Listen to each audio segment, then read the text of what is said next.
Hello, and welcome back to Noir Lullaby.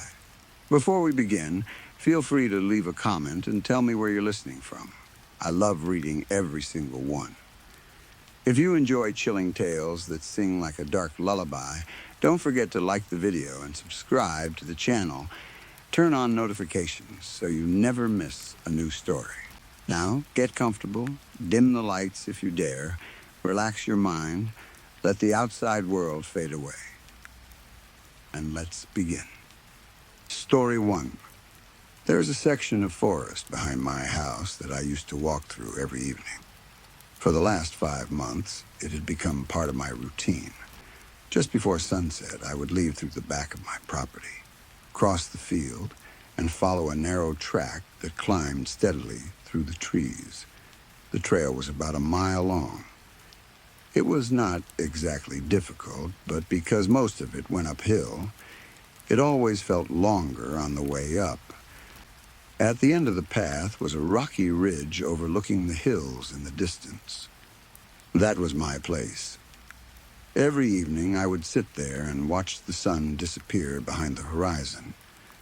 Then I would stay for another 20 or 30 minutes because the best part usually came afterward. The clouds would turn orange, then red, then pink, and finally purple, before everything faded into gray. After that, I would switch on my flashlight and walk home. Every night, same path, same ridge, same routine. If you'd gone into those woods around sunset any time during those 5 months, you probably would have seen me. Not anymore. I will never walk that path again. Not after what happened last night. I left home at around the usual time. I did not check the clock because I rarely needed to. After doing the same walk for months, my body seemed to know when it was time to leave. The weather was good, a little cool, but nothing unusual. The sky was mostly clear, with enough clouds near the horizon to promise a decent sunset. I had my phone in my pocket and my flashlight clipped to my belt. The flashlight was one of those ridiculously powerful ones that can light up half a football field. I originally bought it because the path back down could be difficult after dark. There were rocks, roots, holes, and sharp turns, and the trail became surprisingly dangerous when you could not see where you were putting your feet. The walk-up was peaceful. For the first few minutes, nothing seemed wrong. Birds moved in the trees. Leaves rustled whenever a breeze passed through. Somewhere farther down the hill, I could hear a dog barking near one of the other houses. It was just another evening. Then, about halfway along the trail, I saw the suitcase. It was lying a little off to the side of the path. A large suitcase, the kind people take on long trips. Not a little carry-on bag. The first thought that came into my head was embarrassingly predictable. There is definitely a dead body in that. I actually laughed to myself. It looked exactly like the kind of suitcase they find in crime shows with a body folded inside. Obviously, I did not seriously think there was a corpse in it. The suitcase was lying on its side and had been opened completely. Both halves were spread apart. It was empty. At least from where I stood, it looked empty. I slowed down for a moment and looked around. No one was nearby. There were no cars, no houses, nothing else on the trail. I figured someone had probably dumped it. People leave trash in strange places all the time. Maybe someone had carried it into the woods to camp and decided they did not want to drag it back. Maybe teenagers had found it somewhere and brought it up there as a joke. Whatever. I kept walking. A few minutes later, I noticed a jacket. It was hanging over a tree branch beside the trail. That was slightly stranger. The jacket had been folded neatly across the branch, almost as if someone had carefully placed it there so it would not touch the ground. It looked decent, too. Dark material, thick enough for cold weather. From a distance, it even looked close to my size. For a second, I considered taking it. I remember thinking that a couple of washes would probably make it perfectly usable. Then another thought stopped me. Whoever owned it might come back. It had not been thrown away. Not really. If someone had wanted to get rid of it, why hang it so neatly? I decided to leave it. Maybe someone had taken it off while hiking because they got warm. Maybe they had forgotten it. I walked on. The trees grew thicker around the trail. The sunlight coming through the branches was becoming more orange as the sun lowered. Then I found the hoodie. It was lying on the dirt. Not far beyond that was a t-shirt. That was when I started feeling uncomfortable. It was not fear yet, just that unpleasant feeling you get when something does not quite make sense. I stood over the shirt for a few seconds. My mind began putting things together. Suitcase, jacket, hoodie, t-shirt. Maybe they were all connected. Maybe some teenagers had found an abandoned suitcase filled with clothes and were pulling everything out as they walked through the woods. That actually made sense. Kids messing around, throwing clothes along the trail. Nothing dangerous, nothing worth worrying about. I told myself that was probably it, and kept going. Still, I could not shake the strange feeling in my stomach. The jacket had been hung neatly. The hoodie and shirt had been dropped. Why would kids carry things that far just to scatter them? And why were the clothes appearing one by one? I tried not to think about it. I was there for the sunset. That was all. By then, I was getting close to the top, maybe another quarter mile. The sun was dropping fast, and I could see orange light through the trees ahead. Then I noticed something hanging from the barbed wire fence that separated the forest trail from a large field. Shoes, a pair of shoes. They were hanging by their laces. The socks had been tucked neatly inside them. I stopped again. That felt different. Those shoes had not accidentally fallen there. Someone had intentionally put them on the fence. I walked closer. They looked ordinary. Men's shoes, not expensive, nothing unusual. But they were arranged carefully, almost displayed. For the first time, I thought seriously about turning around. Then I laughed at myself. It was clothes, and that was all. Strange clothes in strange places. Maybe someone had been camping. Maybe some drunk guy had wandered through the woods taking things off. Maybe it was part of some stupid prank. I continued. After that, I almost expected to find more. And I did. Every few minutes, another piece of clothing appeared. A belt. Then trousers. Each item was separated by roughly the same distance. That bothered me more than anything. It felt deliberate. Like a trail. The final thing I found before reaching the ridge was the underwear. That nearly made me stop. They were lying in the dirt close to the side of the track. Brown, wet, disgusting. I did not have to touch them to know what had happened. The smell reached me before I got close. Urine. Maybe worse. I stepped back. That was the moment when my explanation about teenagers emptying a suitcase stopped making sense. Nobody packs filthy, soaked underwear for a holiday. Nobody carries clothes into the woods in a suitcase and then somehow ends up stripping piece by piece along a trail. And even if they did, why here? There were no main roads nearby, no bus stop, no campsite, no parking area. The trail did not connect anywhere useful. It started behind a handful of homes and climbed toward a ridge. That was it. Someone had come into those woods and taken off everything they were wearing. One piece at a time. I looked back down the trail. The forest suddenly seemed darker than it had a few minutes earlier. I should have gone home. I know that.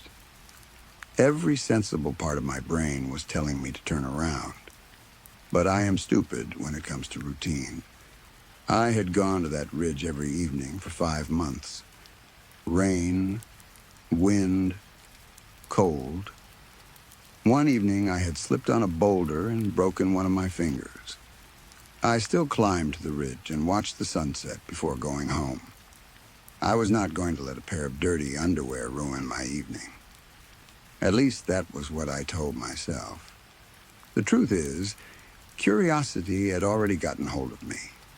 I wanted to know what had happened. The idea of finding some naked man sitting in my usual spot was not exactly comforting. But another thought kept bothering me. What if the clothes belonged to someone who needed help? What if there had been an assault? What if someone had been attacked and forced to remove their clothes? I thought about my mother, my daughter, any woman I cared about. If something terrible had happened to them, would I want someone to walk away because the situation felt strange? Of course not. I convinced myself I had a responsibility to at least check the ridge. So I continued. When I reached the top of the hill, I did not immediately walk down toward my usual sitting place. I stayed near the trees for a while and watched. The ridge was visible below, empty. At least it looked empty. No movement, no people, no naked stranger, nothing. The sun was nearly touching the horizon. I decided everything was probably fine.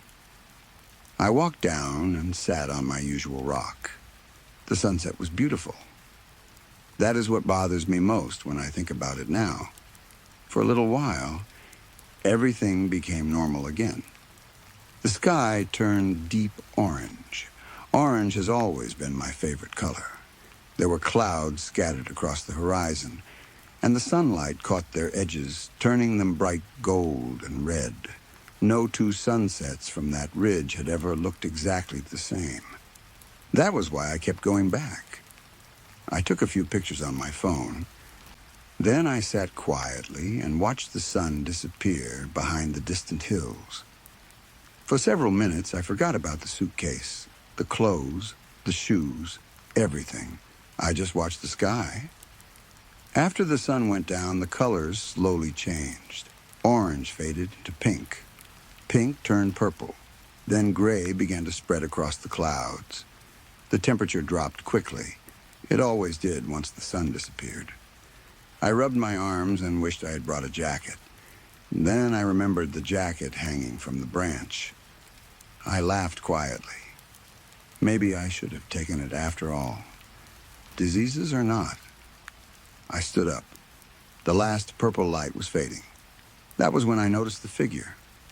Something was lying farther down the ridge. I froze. It looked like a person, a naked person. They were slumped over in a strange position, almost like they had collapsed. My stomach dropped. Hello? No response. I raised my voice. Hey, are you okay? Nothing. I should have left. I know that now. If you find a naked person lying unconscious in the woods, there is almost no version of that situation that ends well. But my mind immediately went to the worst possibility. Maybe they were hurt. Maybe someone had attacked them. Maybe they were unconscious. I should have called emergency services right away. Instead, I started walking closer. Can you hear me? Still nothing. Then something moved in the trees. I spun toward the sound. Branches shifted. Leaves rustled. My heart jumped into my throat. There are not many dangerous animals in the area. Deer, badgers, foxes. Occasionally something larger, but nothing that usually bothered people on that trail. Still, the sound made every hair on my arms rise. The naked figure no longer looked like a person who needed help. Started to feel like bait, a warning. I almost walked away. Then I looked at it again. Something was wrong with the shape. I took a few more steps. I lifted my flashlight even though there was still some light in the sky. The beam fell across the figure. I stopped. It was not a person. It was clothing. At least that was what I thought. A pile of pale material, folded over itself. The strange thing was the color. It looked exactly like skin. Not cloth made to look like skin. Actual human skin. I stood there staring. My brain kept trying to turn it into something harmless. Rubber, a costume, some kind of silicone prop. Anything. I reached out with my foot and kicked it. The pile rolled over. It did not fall apart. Instead, it unfolded. A long section straightened across the ground. I saw hair, a patch of scalp, then fingers. The world seemed to stop. It was skin. Human skin. An entire person's skin. I jumped backward so hard that my heels slipped close to the edge of the ridge. For a second, I nearly went over. I caught myself and stumbled forward again. My breathing became fast and shallow. The thing on the ground looked impossible. It was all there. Arms, legs, torso, face, scalp. It looked as though someone had removed a person's entire outer layer in one piece, like taking off a wetsuit, like a snake shedding. I remembered the suitcase. My joke. Definitely a dead body in there. Suddenly, it was not funny anymore. I stared at the hair attached to the scalp. I wanted to vomit. That was it. Whatever curiosity had kept me there disappeared instantly. I pulled out my phone. I was going to call the police, an ambulance, anyone. Before I could dial, something moved in the woods again. Closer this time. Much closer. I ran. I did not think. I did not call anyone. I turned toward the trail and sprinted. Branches whipped against my arms. Loose stones rolled under my shoes. I nearly fell twice. I did not care. Every piece of clothing I passed seemed different now. The underwear, the trousers, the shoes, the shirt, the hoodie, the jacket. Each one made me think of the pile of skin. I suddenly understood what I had been following. They were not random clothes. They belonged to whoever that skin had belonged to. Someone had walked up this trail. Someone had removed everything they were wearing. And then somehow removed the rest. I ran faster. By the time I reached the halfway point, my lungs were burning. Then I saw the suitcase. I stopped so suddenly that I almost fell. It was in the middle of the trail. That was not where I had seen it earlier. Earlier, it had been off to the side, open, empty. Now it stood upright, closed, perfectly centered on the path. My whole body went cold. I raised my flashlight. The beam hit the suitcase. Nothing moved. I stood there. My mind searched for explanations. Someone moved it. A hiker, kids, wind, an animal. None of those ideas made sense. Then I heard a small sound. Zip. The zipper moved, only a little. I stared. Another movement. Zip. The zipper was opening from the inside. My body refused to move. I watched the metal slider travel slowly along the edge of the suitcase, kink by kink, centimeter by centimeter. Then 2 fingers appeared. Bare. Wet. Bloodied. They pushed through the gap. The fingernails looked torn. The fingers gripped the zipper and pulled. The opening widened. I wanted to run. I could not. Then an eye appeared through the gap. A human eye. Wide. Terrified. Looking directly at me. A voice came from inside the suitcase. Please. Quiet. Weak. Please help me. Every horror movie instinct in my body screamed the same answer. No. Absolutely not. I jumped over the fence beside the trail. I landed hard in the barley field and started running. The plants were tall enough to slap against my waist and chest. I pushed through them as fast as I could. Behind me, something shrieked. It was one of the worst sounds I have ever heard, high and violent, like tires screaming on pavement right before a crash. I did not look back immediately. I just ran toward a home. The roof of my house eventually appeared beyond the field. My chimney, my windows, my back garden, safety. Then I made the mistake of looking behind me. Something was chasing me. It ran on two legs. It was roughly shaped like a human being, but it had no skin. None. Its entire body was exposed muscle and blood. Red tissue stretched and moved across white bone. Every time it ran, muscles pulled and twisted visibly beneath the open air. Its arms were raised. Its fingers were spread. Its mouth opened in another scream. I could not tell where its lips should have been. There were no eyelids, no nose as I understood a nose, just wet red tissue and holes. It ran much faster than I expected. I screamed and forced my legs harder. I reached the edge of my garden. I nearly crashed through the back door. I got inside, locked it, then ran to the front and locked that one too. I closed every curtain, checked every window, turned off most of the lights. For several minutes, I stood in the hallway shaking. Then I went upstairs. I looked through a small gap in the bedroom curtains. It was there, in the field. The barley reached almost to its chin. It was standing completely still, watching the house, watching me. I could not clearly see any expression because it did not have a face in the normal sense. But I knew it could see me. I knew exactly where its attention was. I wanted to move away from the window. I could not.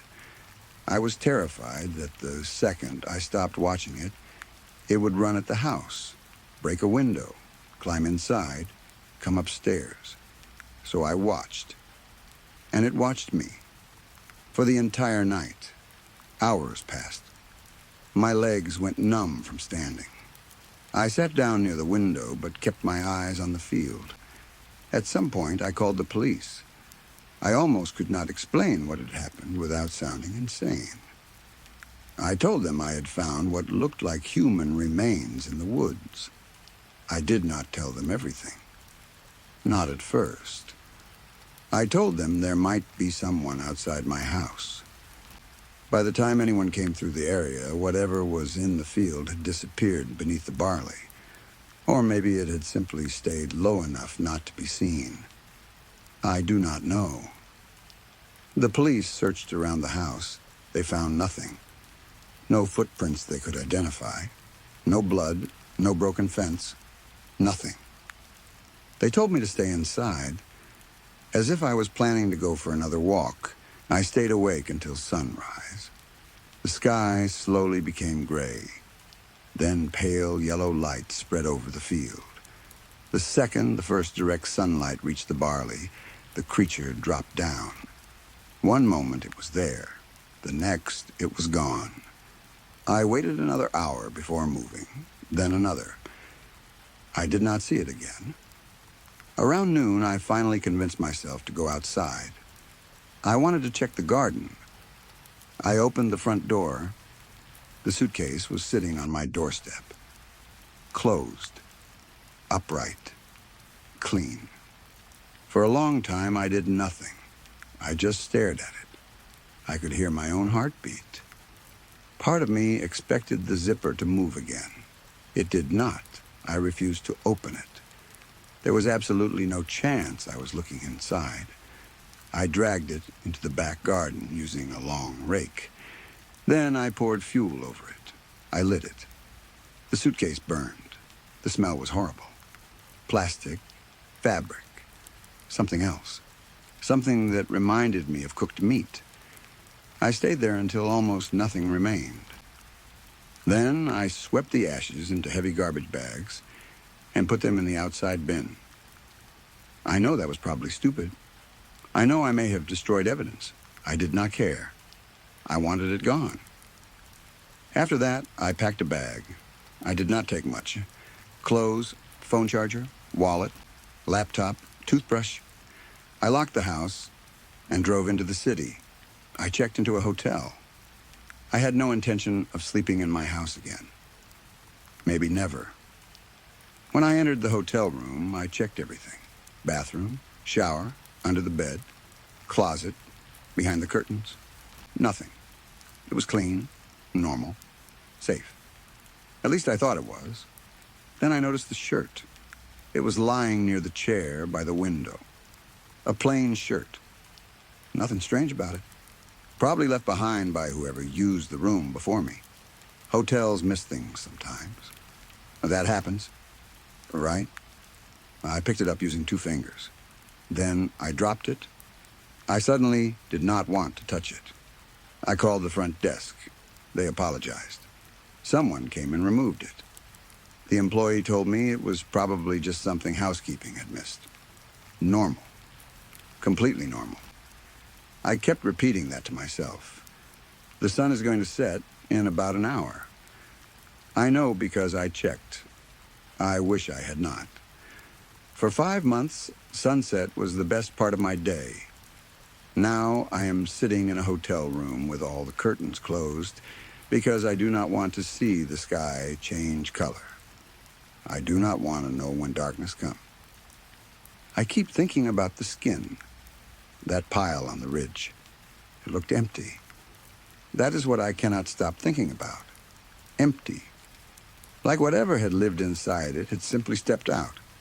But why? Why take off the clothes first? Why leave each piece along the trail? Why leave the skin at the end? Was it changing? Was it becoming something else? Or was something inside that person trying to get out? Then there is the suitcase. The voice. Please help me. Was there actually someone inside? Did I leave a real person behind? That thought has been eating at me. What if the thing chasing me was the victim? What if they had been skinned and were still somehow alive? What if I ran from someone who needed help? But that does not explain how they moved so fast. It does not explain the screaming. It does not explain how the suitcase moved. And it definitely does not explain how that same suitcase appeared outside my house hours later. I have tried every explanation I can think of. Drugs, a prank, some kind of costume, an animal, a mental breakdown. None of it fits. I even went through the pictures I took at the ridge. Most are normal. Sunset, clouds, hills, trees.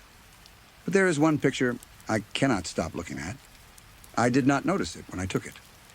In the far corner of the image, close to the tree line behind me, something is standing there. It is small because of the distance, but it looks human. I zoomed in until the picture became blurry. I could still see enough. It was wearing clothes, a jacket. The same jacket I passed on the way up. I think it was watching me before I even found the skin. I think it followed me. Maybe the clothes were never abandoned. Maybe someone was removing them as they followed me up the hill. I have locked the hotel door. The chain is on. There is a chair pushed against the handle. I checked the hallway twice. Nothing. I ordered food, but could barely eat it. Every sound makes me jump. Footsteps outside. Elevator doors. Someone laughing in another room. A suitcase rolling down the hallway. That sound almost made me scream. The sun is lower now. I can see a little orange light around the edges of the curtains. I want to call someone. I do not even know what I would say. Come sit with me, because a skinless man followed me home. Please stay on the phone because a suitcase talked to me. I already sound insane to myself. Maybe I should sleep. I have been awake for more than a day. Maybe exhaustion is making everything worse. I keep telling myself the hotel is different. I am miles away from the forest, miles away from the ridge, miles away from the barley field. Whatever happened there cannot know where I am. The suitcase came to my house because it followed me home. That makes sense. But it could not follow my car into the city. Could it? A few minutes ago, I heard something outside my door. A soft scraping sound. Then silence. I stood there for almost 5 minutes. Nothing happened. I finally looked through the peephole. The hallway was empty. There was only the patterned hotel carpet, the ice machine at the far end, a cleaning cart. Nothing strange. I stepped away. Then I heard it again. Scrape, scrape. Like something being dragged slowly across the floor. I have not looked again. Sunlight around the curtains is almost gone. Purple now. That used to be my favorite part. I keep thinking about that ridge, about sitting there every evening, about how comfortable I had become. 5 months, every night. Same place, same time, same route. What if it had been watching me for weeks? What if it knew my routine? What if last night was not random? Maybe the suitcase was placed there because it knew I would see it. Maybe the jacket was meant to make me curious. Then the shirt, the shoes, the underwear. A trail leading me upward, leading me toward the skin. Maybe it wanted me to find it. Maybe it wanted me to run. Maybe it wanted to know where I lived. There is another sound outside the door now, very quiet. A zipper. I know that sound. I know exactly what it sounds like, slow. Metal teeth pulling apart, kink by kink. I am sitting on the bed with my flashlight in one hand and my phone in the other. I should call the police. I know I should. But my fingers will not move. The zipper has stopped. For a moment, everything is silent. Then something whispers from the hallway. Please. My whole body has gone cold. It says it again. Please help me. I am not opening that door. I do not care what is outside. I am not helping it. I am not checking. I am not going anywhere. The room is dark now. The sun has set. I just want to sleep. God, I am so tired. But I cannot close my eyes because something's scratching at the bottom of the hotel door. And whatever is out there has started taking its clothes off. Story 2. I am tired. More tired than I ever thought a person could be. My whole body feels worn down, but the worst pain is in my neck. It burns constantly where the wooden lunette presses against my skin. Every time I try to move, the pain grows sharper. Still, I keep trying. I twist my head to the left. Nothing. I pull backward as hard as I can. Nothing. I try to turn my chin downward and force my neck through the opening. Nothing. The wood does not move.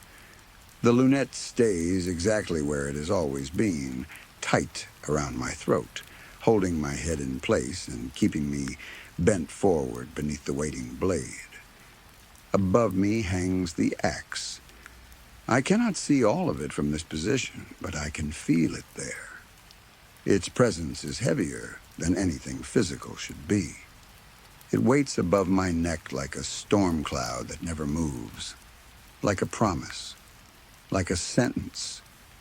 Every second, I expect to hear the rope snap or the mechanism release. Every second, I expect the blade to come screaming downward, but it never does. Not yet.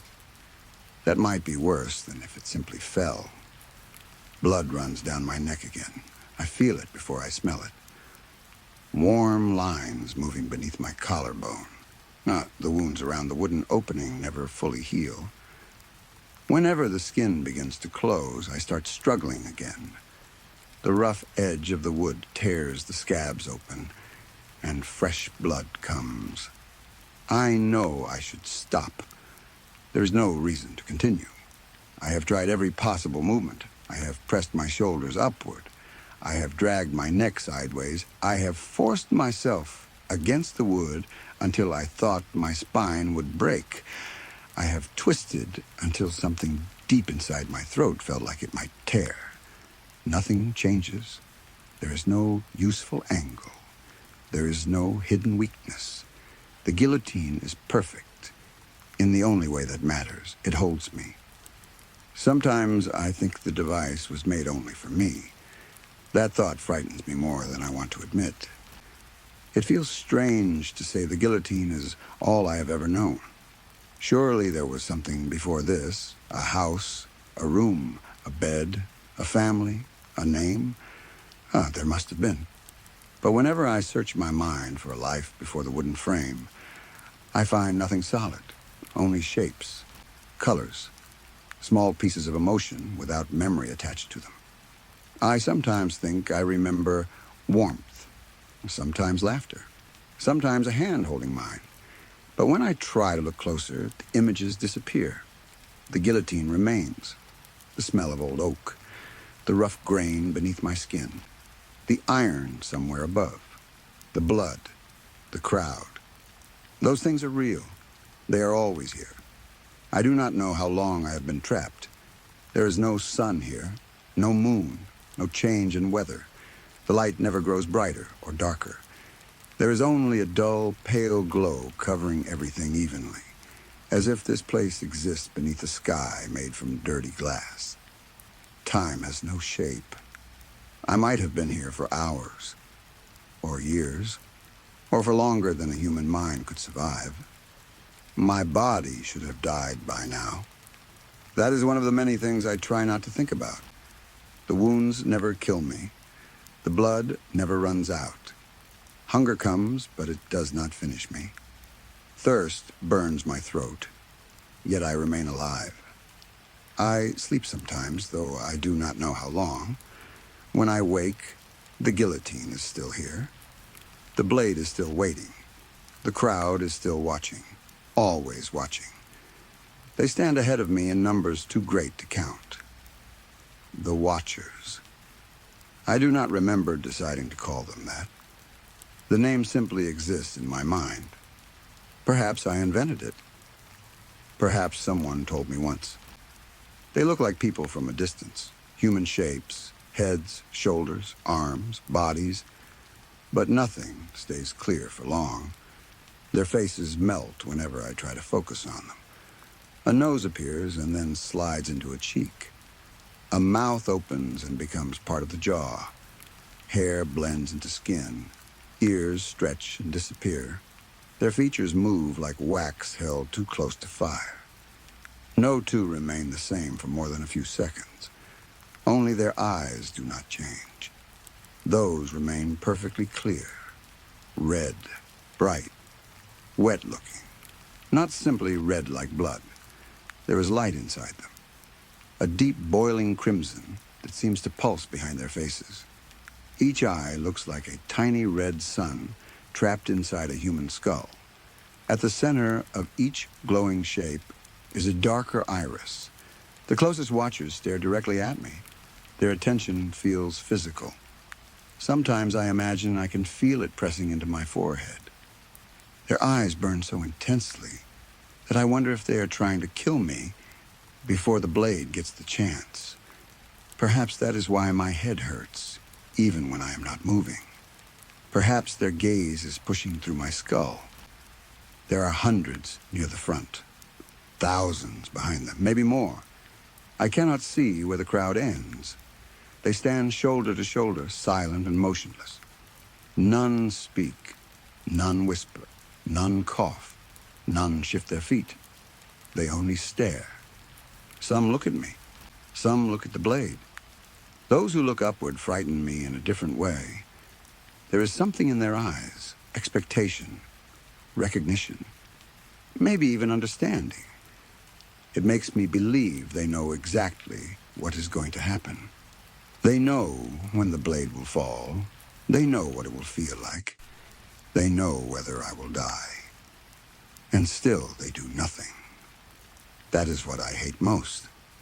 They could help. Surely one of them could walk forward. Surely one could lift the lunette. One could loosen whatever binds my wrists. One could cut me free. But they never move. I have begged them. I have screamed until my throat became raw. I have promised them anything. At first I shouted for help. Then I asked politely. Then I threatened. Then I cried. Eventually I simply said, please. No one came. Not one person. Their red eyes remained fixed on me while I bled into the wood. There are moments when I hate them more than I fear the blade. At least the guillotine is only a machine. It cannot care. It cannot decide. But the watchers seem capable of choice. They choose to stand there. They choose not to help. I do not know whether that is true, but I feel it is. Sometimes I wonder if they enjoy this. Perhaps this is entertainment. Perhaps they came specifically to watch me die. Maybe tickets were sold.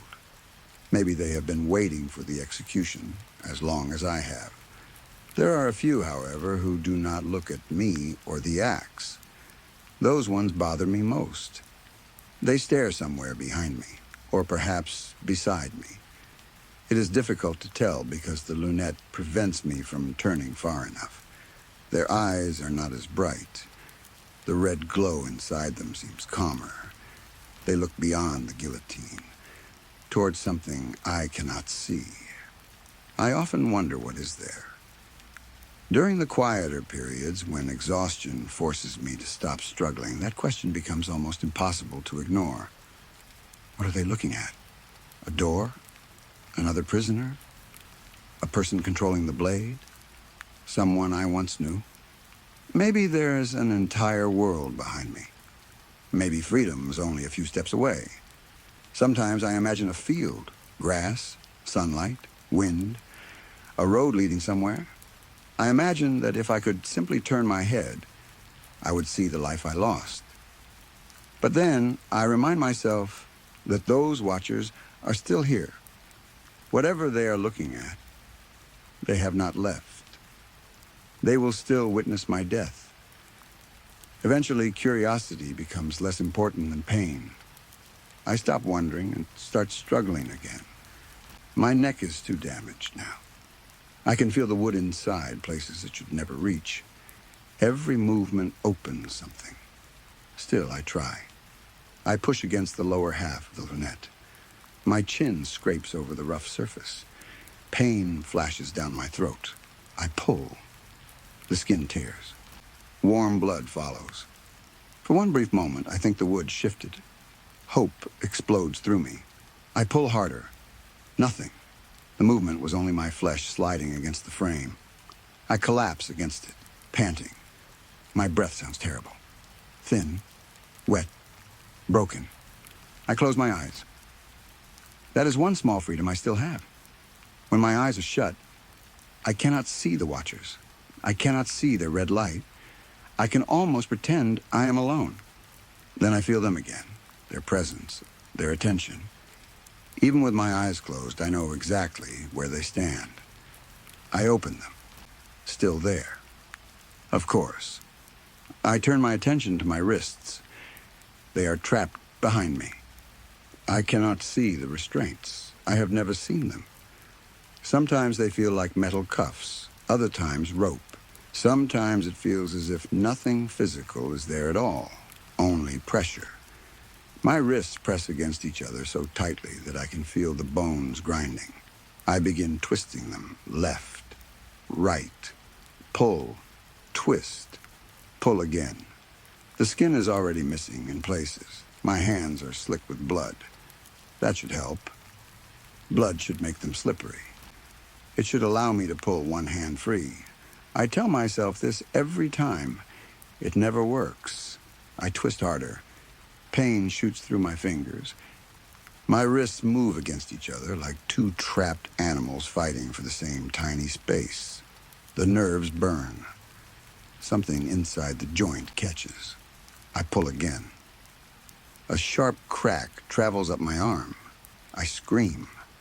My head jerks instinctively. The lunette bites deeper into my neck. Fresh pain tears through me. For several seconds, I cannot breathe. My vision darkens around the edges. Then air returns. The watchers do not react. Not one. I stare at them. Do you like this? My voice barely comes out. No answer. Is this what you wanted? Silence. I laugh. It sounds weak and insane. You could at least clap. Nothing? That makes me laugh harder. I do not know why. Maybe because there is nothing else left. The laughter becomes coughing. Blood lands on the wooden base below my mouth. I stare at it. There is so much blood here. Old stains, new stains, dark layers soaked into the wood. Some must be mine. Maybe all of it is mine. But I have wondered before whether others were here before me. Perhaps countless necks have rested in the same opening. Perhaps other people begged the same crowd. Maybe I am only one execution among thousands. I breathe through my nose. There is the copper smell of blood, the darker smell of old iron, something rotten, sweat, and beneath all of it, wood, oak. I do not know how I know it is oak. The knowledge simply arrives. Oak, old, dry, strong. The taste seems to be in my mouth as much as the smell is in my nose. It mixes with blood, oak and copper, wood and death. I focus on it until everything else disappears. For a moment, I experience something close to peace, not comfort, certainty. The guillotine is real. It is complete. It cannot fail. Every part exists for a reason.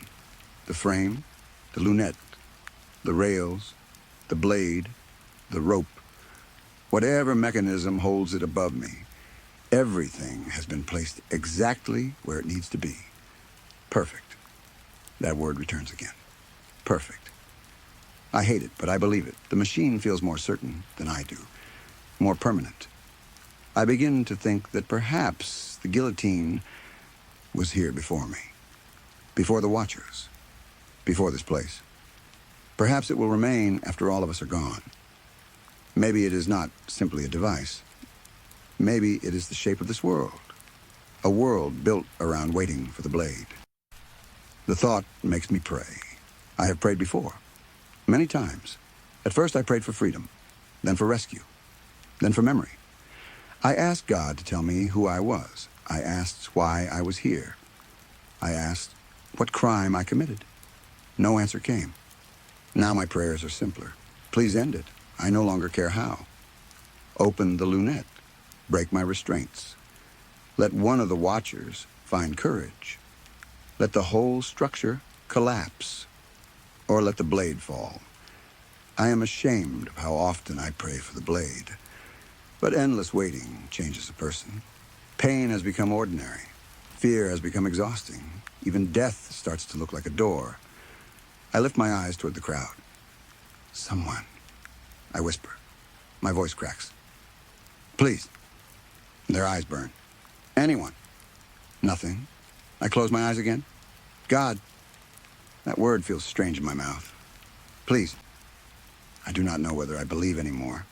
Perhaps I never did. Still, I ask, take me out of here.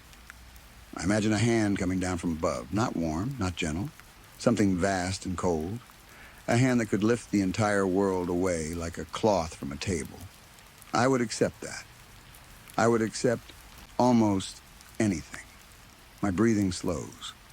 For once I stop fighting. Blood drips quietly. The crowd remains still. Then I hear it, a sound.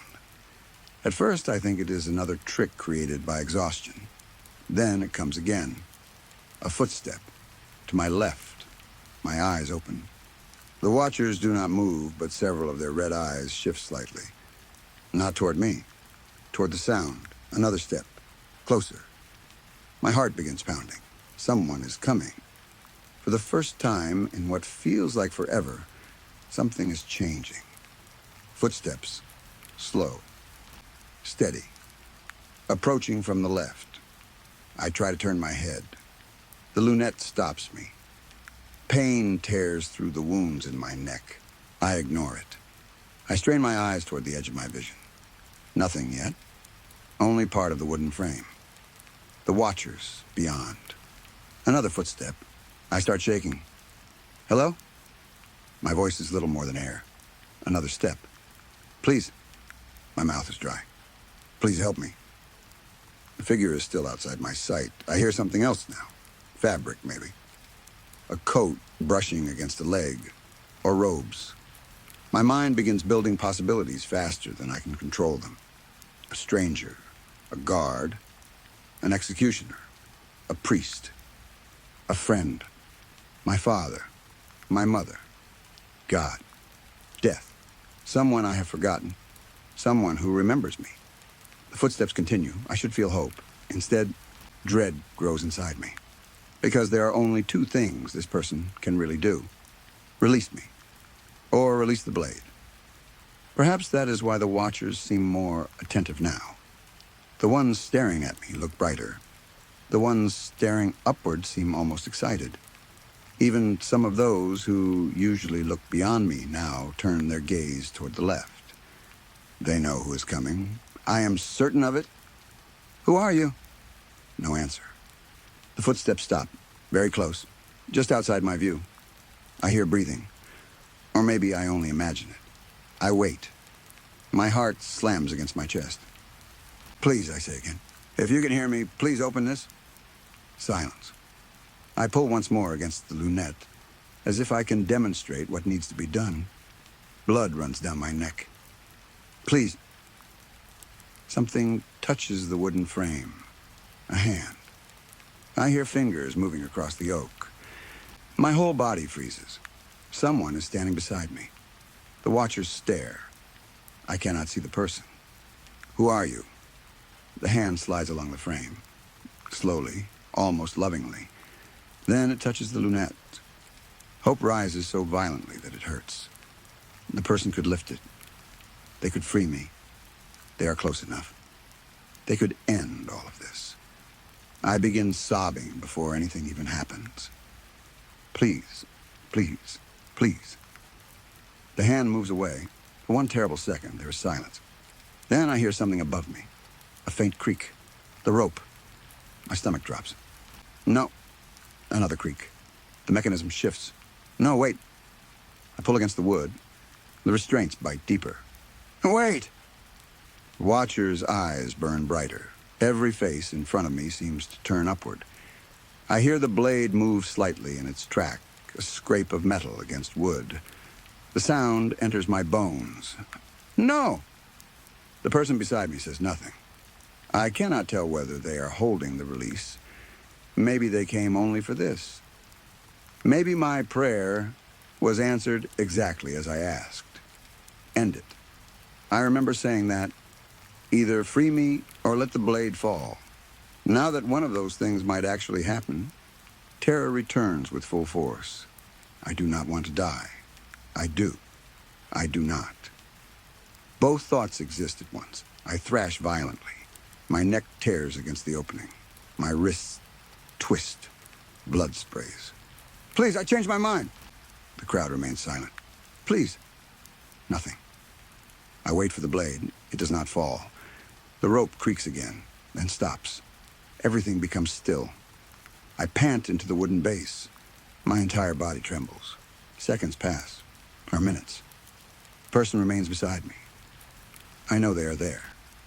Are you going to kill me? Silence. Are you going to let me go? No answer. I begin crying again. Not loudly.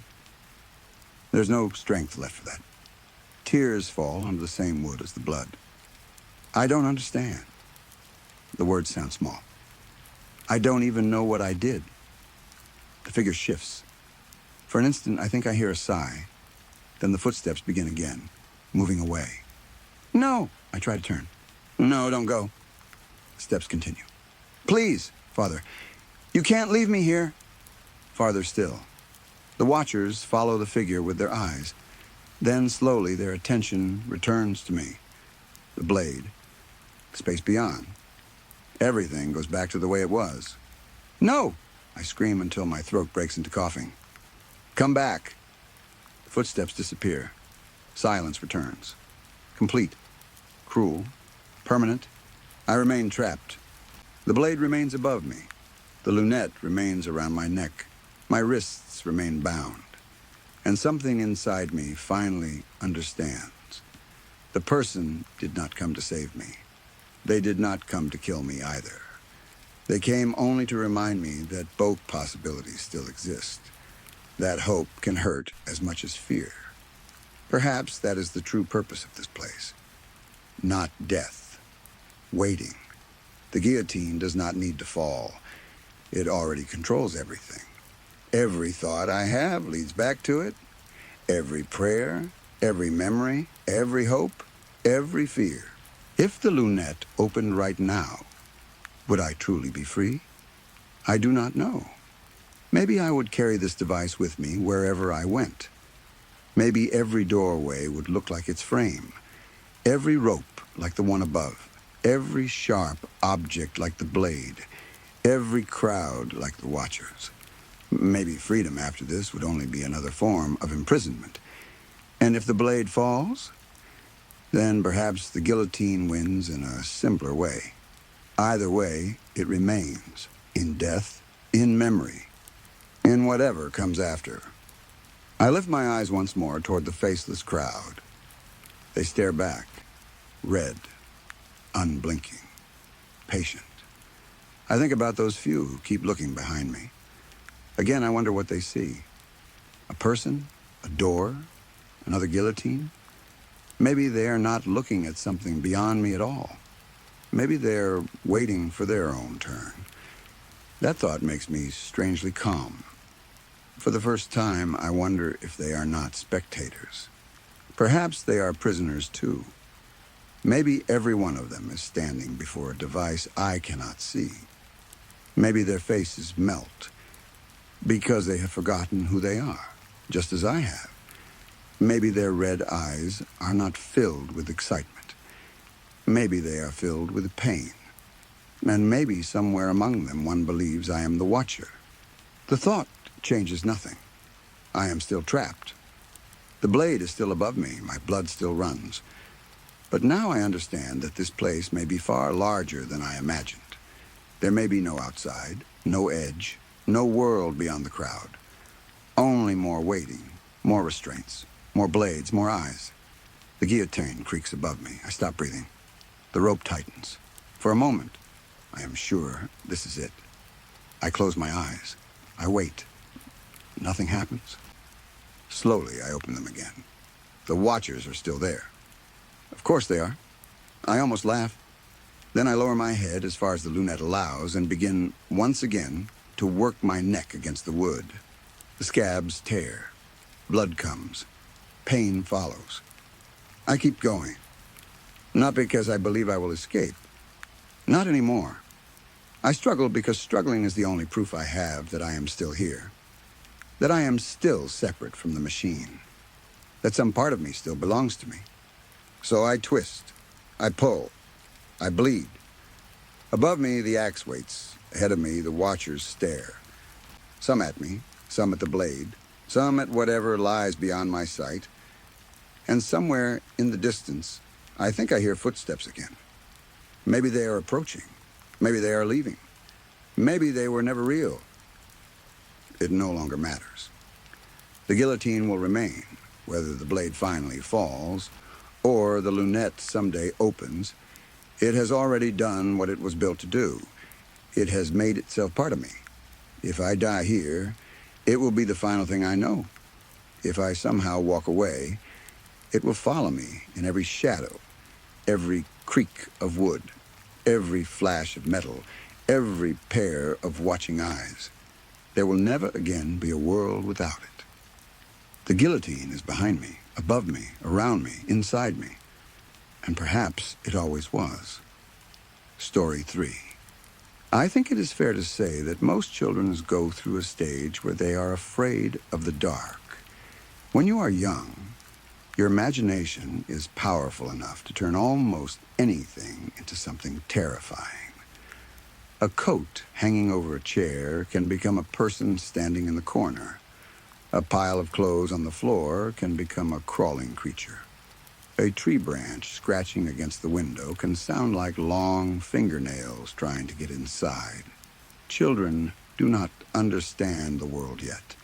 And when you do not understand something, fear has plenty of room to grow. That is probably why monsters have followed children for as long as stories have existed. Long before television and the internet, children were warned about witches in forests, ghosts wandering through graveyards, and creatures hiding beneath bridges. Later came urban legends, haunted games, cursed websites, strange videos, and all the other horrors the modern world could offer. The details changed, but the fear stayed the same. Darkness became a place where anything might exist. And the funny thing is that adults help create that fear. We read children stories about wolves pretending to be grandmothers. We tell them about witches who cook children in ovens. We describe monsters, ghosts, wicked kings, haunted forests, and things that wait in places where good children are not supposed to go. Then, when our children wake us at 2 in the morning and tell us something is inside their wardrobe, we act surprised. We tell them there is nothing there. We check beneath the bed. We open the closet. We turn on the light and prove that their bedroom is safe. Then we tell them to go back to sleep. It is easy for adults because we know that most sounds in an old house have simple explanations. A creaking floorboard is just wood changing with the temperature. A tapping window is probably a branch. A shadow moving across the wall is usually headlights from a passing car. Children do not know that yet. And why should they trust us when, only hours earlier, we were happily reading them a story about something terrible hiding in the woods? I know this because I was one of those children. I was terrified of the dark. And for many years, everyone told me I would grow out of it. They were wrong. There were things I saw, heard, or imagined during those childhood nights that have never truly left me. I remember shadows gathering in the corners of my bedroom. I remember lying awake during winter storms, hearing faint whispers beyond the window and telling myself it was only the wind. I remember watching the narrow gap beneath my bedroom door, waiting for a shadow to pass across it. For me, light was safety. If I could see the room, then I could see the danger. That was my childish logic. One particular night, when I was 6 years old, I asked my mother to leave my bedroom door slightly open. It was something I had started requesting often. My mother had resisted at first. She preferred the doors closed at night, though I never really understood why. Maybe she thought I needed to learn to sleep without being afraid. Maybe she simply wanted the house quiet and dark after bedtime. Eventually, she gave in. That night, after helping me into bed, she tucked the blankets tightly around me, kissed my forehead, and walked toward the door. "Leave it open," I said. She stopped. "Just a little." She sighed. "All right." She left the door open a few inches. Warm yellow light from the hallway spilled through the gap and stretched across my bedroom floor. At the time, I thought I had won. I thought that small line of light would protect me. Looking back, I sometimes wish she had closed the door. Maybe if the room had remained completely dark, I would never have seen what happened that night. Maybe I would never have heard it. And maybe I would sleep normally now. I did not have a nightlight when I was a child. My parents also did not allow me to sleep with the main bedroom light turned on. I cannot remember their exact reason. Money was tight when I was young, so perhaps they thought leaving lights on all night was wasteful. Maybe they were worried about old wiring. Maybe they simply believed children should learn to sleep in darkness. Whatever the reason, the hallway lamp became my compromise. It stayed on until my parents went to bed. They usually stayed downstairs for several hours after putting me to sleep. By the time they turned the hallway light off, they assumed I would already be deeply asleep. Most nights, I was not. I often remained awake for hours. My stuffed animals were arranged around my bed like guards. There were bears, dogs, strange little creatures from cartoons, and one stuffed rabbit that had been with me almost my entire life. I believed they protected me. If something came from the darkness, they would see it first. During summer nights, I would hide beneath my blankets, even when the heat became unbearable. The air beneath the sheets would grow hot and stale. Sweat would soak my pajamas. Sometimes I felt like I could barely breathe. Still, I refused to uncover my face. In my mind, blankets had rules. Monsters could not reach you if every part of your body was covered. I never questioned why fabric would stop something powerful enough to crawl out from beneath a bed. Childhood fear does not need logic. Fortunately, the night I remember most clearly happened during winter. The cold air made hiding beneath the blankets easier.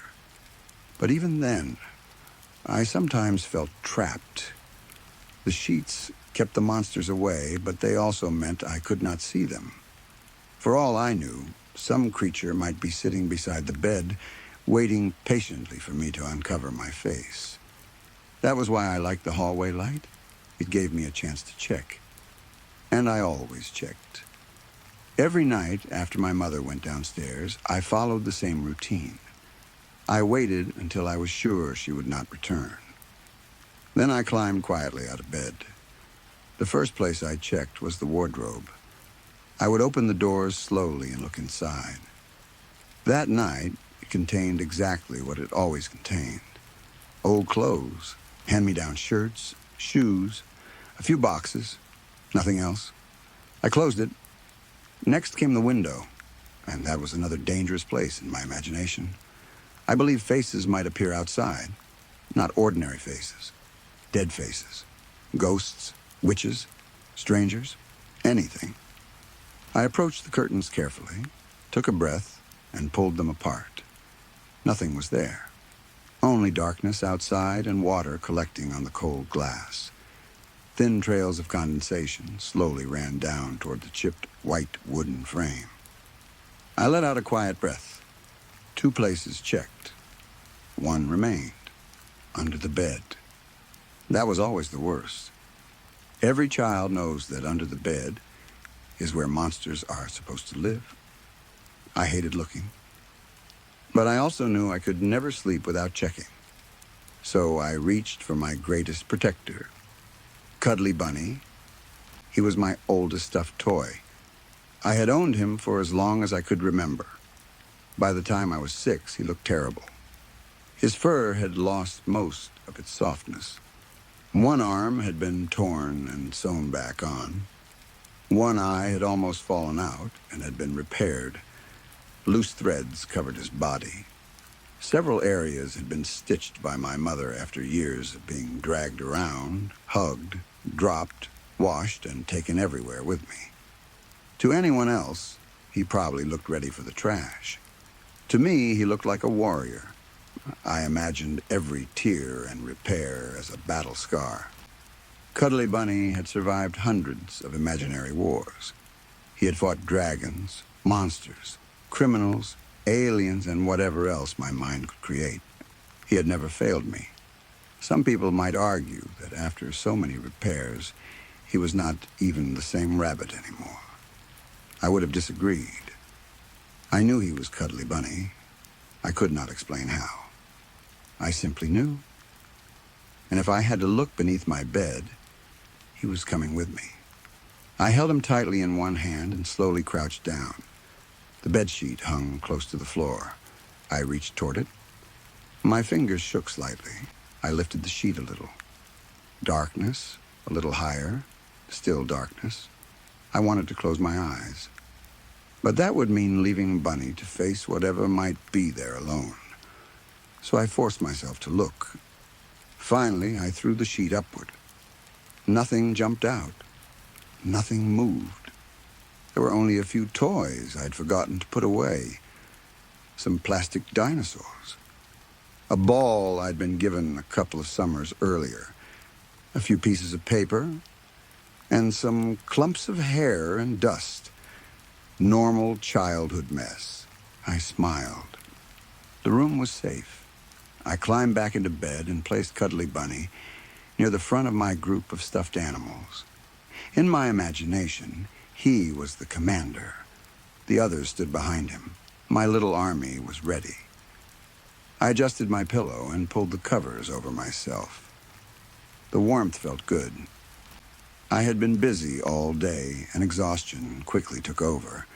My eyes became heavy. My thoughts slowed. A dream began forming around me. Then I woke up. At least I think I woke up. That is where everything changed. For a moment, I was confused. It felt as though only seconds had passed since I had closed my eyes. I wondered if it was morning. Maybe I had slept much longer than I realized. Maybe my father had woken me while leaving for work. But then I remembered it was the weekend. Perhaps my mother needed to take me somewhere early. A doctor, a shop, a family visit. But I did not remember being told about anything. I slowly lifted the blanket from my face. The room was still dark. No daylight came through the curtains. The hallway lamp was still on. That meant my parents had not gone to bed yet, so I could not have been asleep very long. I looked around. The room was filled with long shadows. The weak light from the hallway gave shapes to everything. My desk, my bookshelf, the laundry basket, the curtains. Nothing looked unusual at first. Then I noticed the bed. All my stuffed animals were gone. I sat up immediately. I stared at the empty space around me. Cuddly Bunny was missing. So were all the others. For a few seconds, I simply looked at the places where they had been. I tried to think of a reasonable explanation. Maybe I had knocked them onto the floor while sleeping. That happened sometimes. Maybe I had been moving around during a dream. I leaned over the side of the bed. Nothing. The floor beside me was empty. I checked the other side. Still nothing.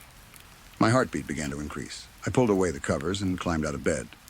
The room suddenly felt larger than before. Colder. I walked slowly toward the window. No toys. I checked the shelf. Nothing. My desk. Nothing. The laundry basket. Nothing. I even looked under the bed again. The plastic dinosaurs were still there. The old ball was still there. But every stuffed animal was gone. That frightened me more than I can properly explain. At 6 years old, those toys were not simply objects. They were my protection, and something had taken them. My imagination immediately produced dozens of explanations, almost all of them terrible. Maybe something had entered the room. Maybe it had stolen them. Maybe they had fought it. Maybe they had lost. Years of fairy tales had prepared me to believe almost anything. I stood in the middle of my room, trying not to cry. Then I noticed the wardrobe. The door was open, only slightly. A dark line appeared between the doors. I stared at it. I was sure I had closed it, hadn't I?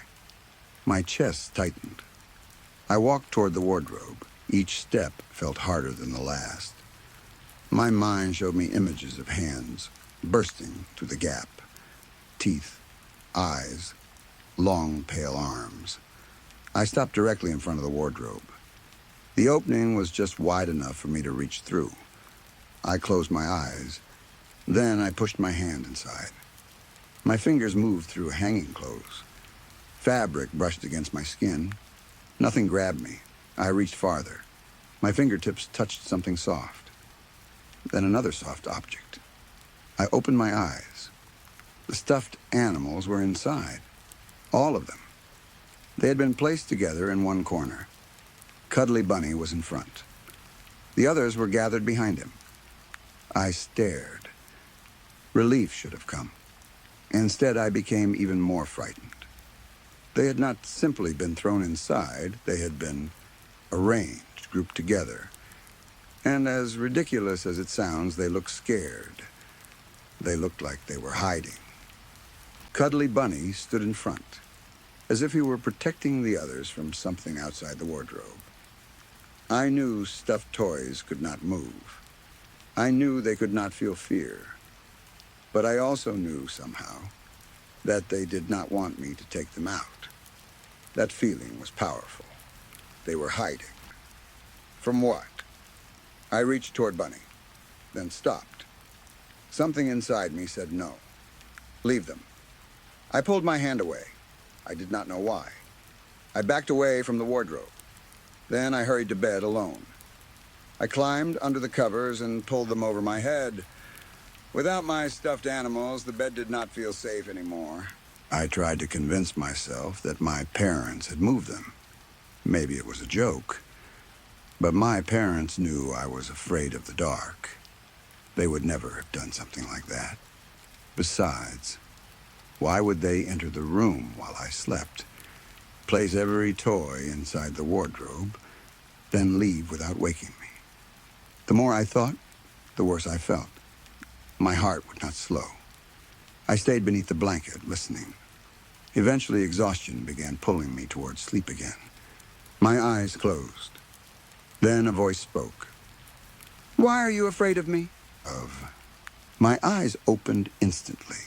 Every muscle in my body became stiff. The voice was deep, not loud, deep. It sounded hollow and wet at the same time, like words spoken from the bottom of a well through a throat, full of something thick. I did not move. The voice came again. "Why are you afraid of me?" This time it sounded more demanding.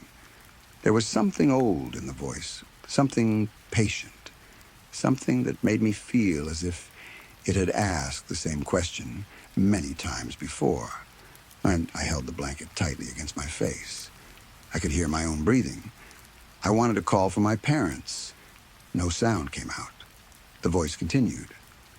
"Am I the nightmare you fear so easily?" I could not understand every word.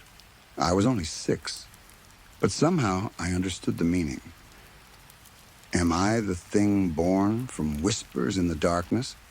Am I truly so terrible? I remained silent. "You do not need to fear me." The voice sounded closer. "I am part of you." My hands tightened around the blanket. "And you are part of me." I could feel my fingernails pressing into my palms. We feed each other. The room was completely silent except for the voice. "Look at me, child." I shook my head beneath the blanket. "Look at me." I squeezed my eyes shut. "See the darkness you are so desperate to understand." Something moved near the bed. I heard it. A soft movement across the floor. "Look into the shadows." The voice seemed almost gentle now. "I am hungry." I began crying silently. I have been hungry for a very long time. Another sound, closer. "I live in the places people refuse to look." My breathing became faster. "See me as I have seen you." A pause. So scared. Another pause. So alone. I wanted my mother. More than anything in the world, I wanted her to open the door. But the hallway remained quiet. The voice continued. "Do you fear what you do not know?" It sounded amused. "Or do you fear the idea of what you do not know?" I did not understand. "You lie there and imagine horrors. You create them. You feed them. Then you blame the darkness when they begin to breathe." I trembled. "You will grow older." Its tone changed. "You will teach your fears to others." I heard something scrape lightly against the floor. "You will tell stories." Closer. "You will warn children." Closer. "You will fill their minds with monsters and then pretend surprise when they are frightened." My stomach twisted. "You will grow sick." I remember that sentence clearly. "You will fill yourself with stories that were meant to protect you, and they will poison you instead." I did not move. "One day you will take your final breath." The voice lowered. "You will still be afraid." I started to sob beneath the blanket. "You will still be alone." I wanted to scream. "Then you will die." A long silence followed. "I will not." My entire body went cold. "I will remain." Something seemed to move around the side of the bed. As I always have. The voice was almost beside me now. "Thousands of lives." The mattress shifted slightly. "Thousands of years." I stopped breathing. "Always growing." something touched the edge of the blanket. Always feeding. My teeth began to chatter. Does that not comfort you? The voice sounded pleased. Knowing that something born from you may continue after you are gone? I shook my head. You call me a monster. The voice became harsher. You created me. I pressed my hands over my ears, but I could still hear it. You are the monster. The mattress moved again. I am the monster. Something pulled gently on the blanket. We are the monsters. Then the voice screamed. Why are you afraid of me? The sound filled the room. I was certain my parents must have heard it. I waited for footsteps. For my mother, for my father. Nothing came. The creature was right. I was alone. I began considering what it wanted. It had told me to look at it. Maybe if I obeyed, it would leave. Maybe it only wanted to be seen. I imagined slowly pulling the blanket away. What would be waiting there? A face? A shadow? Something with teeth? Something without eyes? Perhaps it would not be terrible at all. Maybe the voice belonged to something small. It had to fit inside my bedroom. That thought gave me a tiny amount of courage. Then I wondered about my parents. Why had they not heard anything? Had the creature already visited them? Were they alive? My fear changed. I suddenly imagined walking downstairs and finding the house empty. Or worse. Then I saw movement through the thin blanket. The hallway light created a weak glow through the fabric. Against that glow, a shadow appeared. A hand. Long fingers. Far too long. Thin. Bony. They stretched toward me. I stopped thinking. The shadow came closer. One finger, then another. The hand slowly reached over my body. I closed my eyes. I refused to look. If it wanted me to see it, I would not. That was the only power I had. The hand came closer. I knew I was about to die. The blanket was suddenly ripped away. I screamed. I screamed louder than I thought any human being could scream. Every bit of fear trapped inside me came out at once. I kicked, I hit, I fought. I remember voices, hands grabbing me, someone shouting my name. Then nothing. My parents later told me they found me the next morning, thrashing violently beneath my blankets. I was drenched in sweat. I was screaming. They said I was speaking nonsense. My fingers were wrapped so tightly around the sheets that they had difficulty pulling them away. My mother had been the one who removed the blanket. There had been no creature, no strange hand, no voice. The stuffed animals were not hiding in the wardrobe. At least that was what they said. According to them, most of my toys were already on the floor. Cuddly Bunny was under the bed. I insisted they were lying. Eventually, I stopped arguing. My parents explained that I had experienced a night terror. They said it was common in children. Nothing to be ashamed of, nothing dangerous. I would grow out of it. The nightmares continued. Not every night. Sometimes weeks passed without anything unusual. Then I would wake in the hallway, or standing beside the wardrobe, or sitting on the floor. Sometimes I woke with the feeling that someone had just whispered into my ear. As I got older, I became better at ignoring it. By my teenage years, I no longer needed stuffed animals. Most were probably given away. Some might have been sold. I think my parents kept Cuddly Bunny. My mother was sentimental. He was probably placed inside some old storage box with photographs, school papers, and other childhood things nobody wants to throw away. As a teenager, I eventually spoke to a doctor about my sleep. He mentioned sleepwalking. Later, another doctor suggested sleep paralysis. Tests never found anything important. I learned to live with it. I am now in my 30s. I am married. I have a son. I take medication for anxiety and sleep. It helps a little. Not enough. Most nights, I remain awake long after my wife falls asleep. I watch television, read, walk around the house, anything to avoid lying awake in darkness. My son, thankfully, sleeps well. He has stuffed toys of his own. Sometimes, when I arrange them around his bed, I think about Cuddly Bunny. I like to believe I'm a good father. I play with my son whenever I can. I take him to the park. We build things. We draw. Every night, I read to him before bed. At the moment, we are reading Hansel and Gretel. Yes, I see the irony. A story about children abandoned in a forest and nearly eaten by a witch. We continue telling the same stories, generation after generation. Then we wonder why children fear the dark. My son turned 4 a few weeks ago. Recently, he asked for a nightlight. My first reaction was stronger than I expected. I remembered myself at 6 years old asking for the bedroom door to remain open.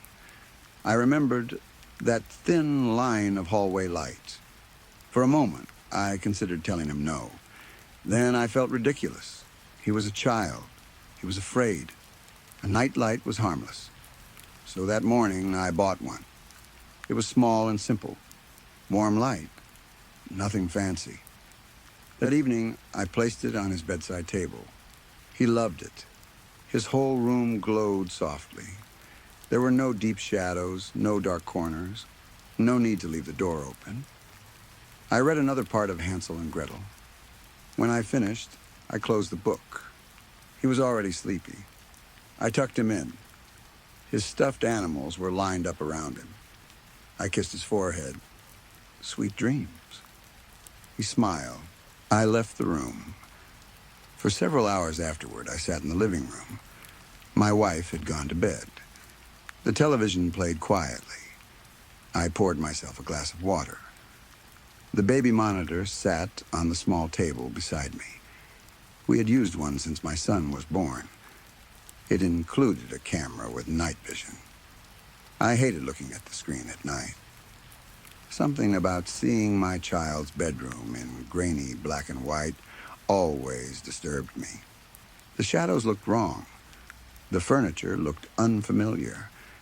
Eyes on stuffed animals reflected the infrared light.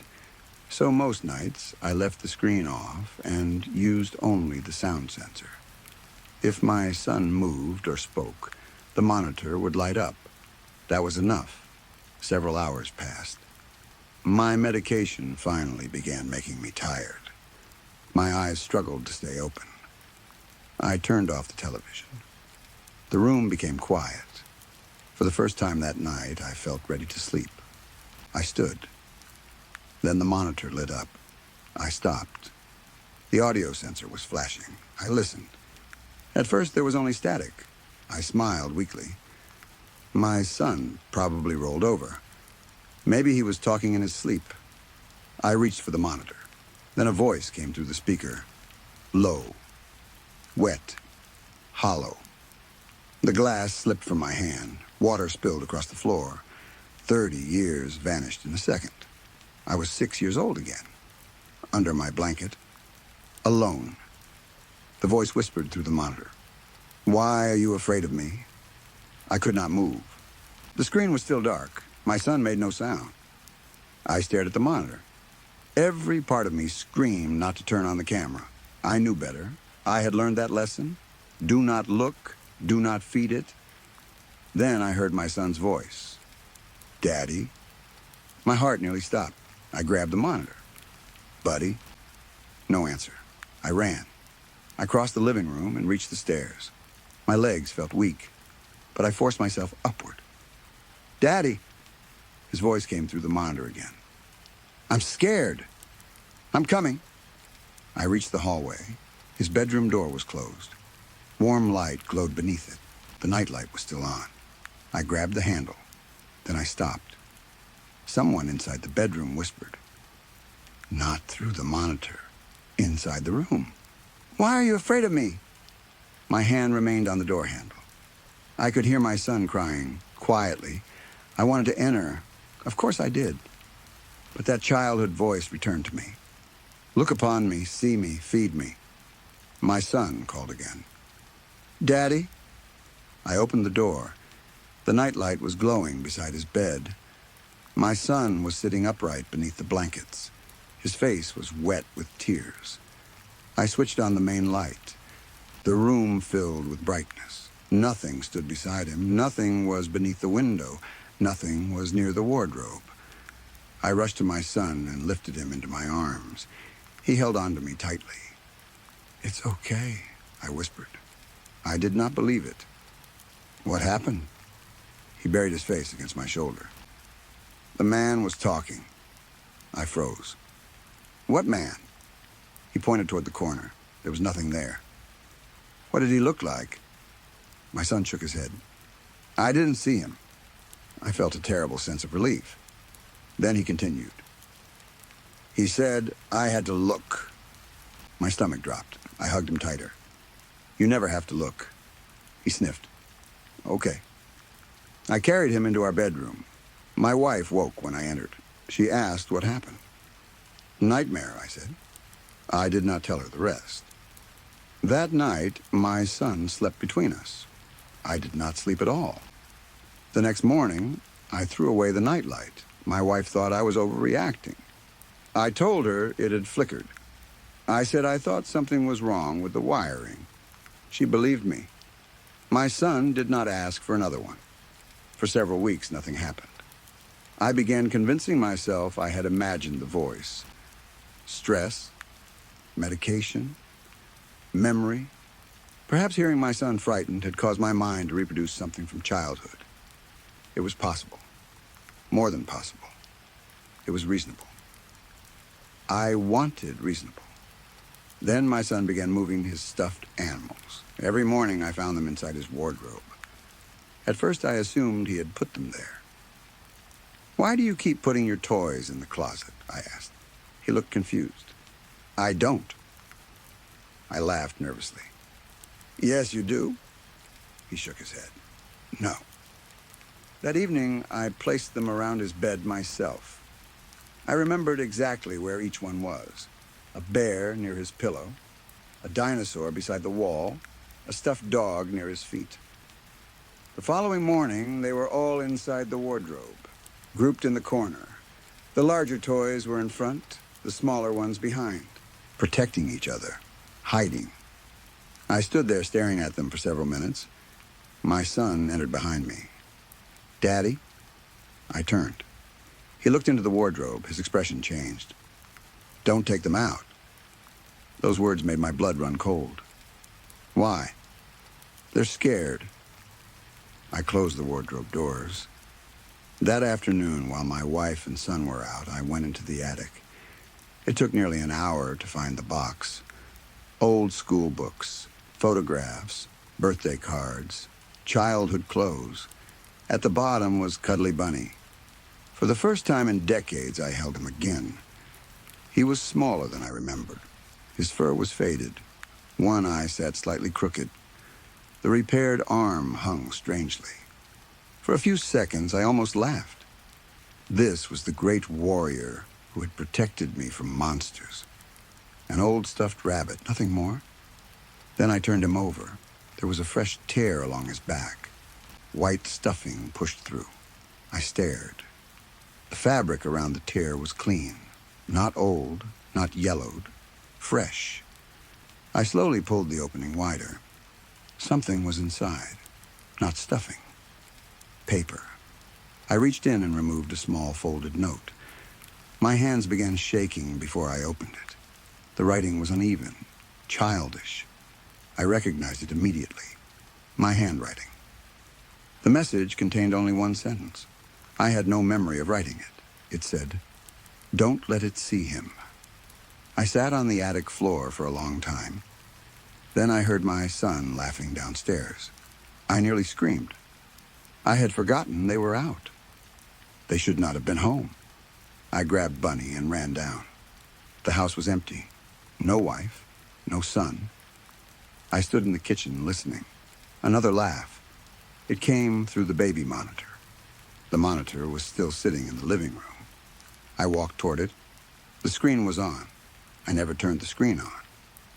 My son's bedroom appeared in grainy black and white. Empty bed, empty room. Wardrobe doors open. His stuffed animals were gathered inside. Then something moved behind them. A shape. Too tall for the wardrobe. Too thin. Its head slowly leaned forward. I dropped the monitor before I could see its face. The speaker crackled. Then the same voice I had heard when I was 6 years old whispered from the floor. You grew. I backed away. The voice continued. You fed me well. The screen showed only static now. Your stories. I could not breathe. Your memories. I thought about every night I had remembered it, every time I had described it, every time I had wondered what it looked like, every time I had been afraid. You kept me alive. I shook my head. No. A quiet laugh came through the monitor. Now you have taught him. I thought of Hansel and Gretel. The nightlight, the toys, the darkness, all the fears children inherit from parents who believe they are only telling stories. You said we were monsters, I whispered. Silence. Then, we are. The monitor switched off. My wife and son returned 20 minutes later. They found me sitting on the living room floor holding an old stuffed rabbit. I told my wife almost everything. She did not laugh. That somehow made it worse. We moved my son's bed into our room. For now, none of us sleeps alone. I stopped reading fairy tales. I removed the monitor. I threw it away. Then I drove to a landfill 2 towns away and threw it away again after I found it sitting on the kitchen counter the following morning. I have not seen it since, but that does not matter. We do not need the monitor anymore. Sometimes late at night, I hear the voice without it, usually from the hallway, sometimes from beneath the bed, once from inside my own mouth while I was half asleep. My son is older now. He asks questions. Why do we sleep with the hallway lights on? Why are the wardrobe doors locked? Why does Daddy check beneath the beds every night? Why does Daddy keep an old stuffed rabbit beside his pillow? I never give him the real answer, because I finally understand something the thing told me all those years ago. Fear is not only a reaction, it is inheritance. We give it names, we give it faces, we give it stories. Then we hand those stories to our children. Maybe monsters do not begin beneath beds or inside closets. Maybe they begin in us. Maybe they wait inside every warning, every whispered legend, every dark story told by a loving parent to a child who does not yet know what is real. Then they grow, generation after generation, feeding on imagination, feeding on curiosity, feeding on the question we are never supposed to answer. I still do not know what the thing looks like. After all these years, I've never truly seen it. That may be the only reason I'm still alive. But last night, my son woke me. He was standing beside my bed. Cuddly Bunny was in his hands. Dad? I sat up. What is it? He looked toward the doorway. The hallway was dark. I could have sworn I had left the light on. My son climbed into bed beside me. Then he whispered something that made me feel 6 years old again. Dad, Bunny told me something. I stared at him. What? My son looked down at the old rabbit. For several seconds, neither of us moved. Then he raised his eyes toward me. He said not to look. A sound came from the hallway, a slow scrape, like long fingers dragging gently across the wall. I reached for my son and pulled him close. The darkness outside the bedroom seemed thicker than it should have been. Something stopped just beyond the doorway. I could not see it. I did not want to. Then the voice came. The same deep, hollow voice. Older than memory. Older than stories. Older, perhaps, than fear itself. "Why are you afraid of me?" My son began trembling. I covered his eyes. And this time I finally answered. "Because I know what happens when we look." For the first time in my life, the thing became completely silent. I do not know whether that means it is gone. I do not believe it has. I think it is waiting, patiently, hungry, the way it has always waited. And when my son eventually has children of his own, I pray he remembers one thing. Some fears are meant to be outgrown. Some are meant to be understood. But there are others that survive because we keep turning toward them, keep wondering what is hiding in the darkness, keep giving shade to things that should never have had one. So when something speaks from the corner of your room and asks why you are afraid, do not answer. Do not search for it. Do not lift the blanket. And whatever you do, no matter how curious you become, never look. Story 4. The official report calls the Geneva anomaly an uncontained geothermal breach. That is the version the public was given. According to the documents released years later, a deep underground research facility suffered a catastrophic geological failure. A section of the excavation collapsed, dangerous gases were released, and several members of staff were lost. The site was declared unsafe, sealed permanently, and eventually buried beneath nearly 4,000 tons of concrete. It sounds clean when you read it that way. Simple, technical, almost boring. But that is not what happened. They paid the families of the missing researchers enough money to keep them quiet. The surviving staff were forced to sign lifetime non-disclosure agreements. Some people were transferred. Others disappeared completely from the company records. We were warned that speaking about anything we had seen would bring legal action, imprisonment, or worse. For a while, the threats worked. Most of us stayed silent. Some still do. But there is something the official report leaves out. The Geneva site was not destroyed because of a geothermal accident. It was destroyed because of what we opened beneath it. And no amount of concrete can bury what we found down there. At the time, I was only a junior data analyst. I was young, inexperienced, and far below the level of the scientists who actually designed the experiment. My job mostly involved watching numbers on screens, checking telemetry feeds, organizing environmental readings, and making sure the information coming from the excavation teams was properly stored. I rarely went near the deepest sections of the facility. That suited me fine. The primary excavation zone was located 3 floors below my station, inside a reinforced concrete chamber that had once been designed for high-energy drilling tests. The project had been operating for years before I arrived. The public explanation was that we were studying unusual geothermal activity beneath the region. Even most of the lower-level employees believed that. The truth was much stranger.